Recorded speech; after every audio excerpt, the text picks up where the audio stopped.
হঠাৎ মৃত্যু। আপনি এখন দেখবেন যে বর্তমান সময়ে একটা মানুষ অফিসে গেছে, খুব সুস্থ ভালো, হঠাৎ মরে গেছে। কোনো সিমটম দেখা যায় নাই, কোনো কিচ্ছু দেখা যায় নাই, কোনো রোগ নাই, হঠাৎ মরে গেছে। আমরা হাদিস থেকে গবেষণা করে দেখি যে হঠাৎ মৃত্যুর অন্যতম গুরুত্বপূর্ণ কারণ হলো আত্মীয়তার সম্পর্ক ছিন্ন করা।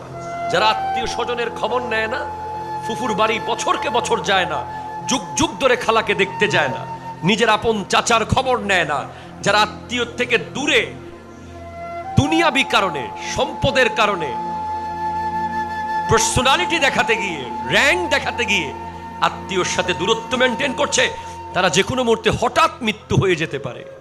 আমার নবীর স্পেশাল যে গুণগুলো খাদিজাতুল কুবরা বয়ান দিয়েছেন বুখারী শুরুতেই আছে, তার মধ্যে একটা হলো আত্মীয়তার সম্পর্ক আমার নবী রক্ষা করতেন।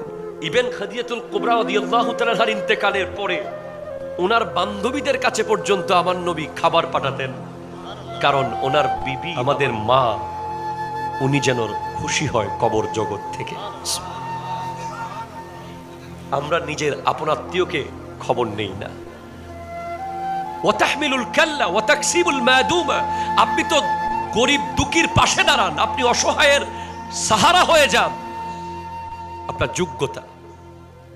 আজকে গাউসিয়া কমিটি বাংলাদেশ পুরো বিশ্বে যে কাজ করে তাক লাগিয়েছে সেটা হলো মহামারীতে মানুষের পাশে দাঁড়ানো। খাদিজাতুল কুবরা রাদিয়াল্লাহু তাআলা আনহা বলছেন, আপনি তো সেই ব্যক্তি যিনি যুদ্ধ বিধ্বস্ত আরবকে হিলফুল ফুসুলের মাধ্যমে আবার আগের জায়গায় ফেরত নিয়ে গেছেন। আজকের দিনে গাউসিয়া কমিটির মূল কাজগুলো কি আপনি দেখেন? অসুস্থ রোগীর পাশে অক্সিজেন নিয়ে চলে যাওয়া, কোন আত্মীয় অসুস্থ তার জন্য টাকা তুলে তার চিকিৎসা করিয়ে দেওয়া, এবং মহামারীতে আগুন যেখানে লাগবে, বন্যা যেখানে হবে, কঠিন পরিস্থিতিতে গাউসিয়া কমিটি সবার আগে যায়। তার মানে আপনাকে বুঝতে হবে যে গাউসিয়া কমিটির সদস্যদের প্রথম এবং প্রধান শর্ত হলো আমার নবীর জিন্দেগিকে অনুসরণ করা। এই কাজগুলো নবীজি করেছেন।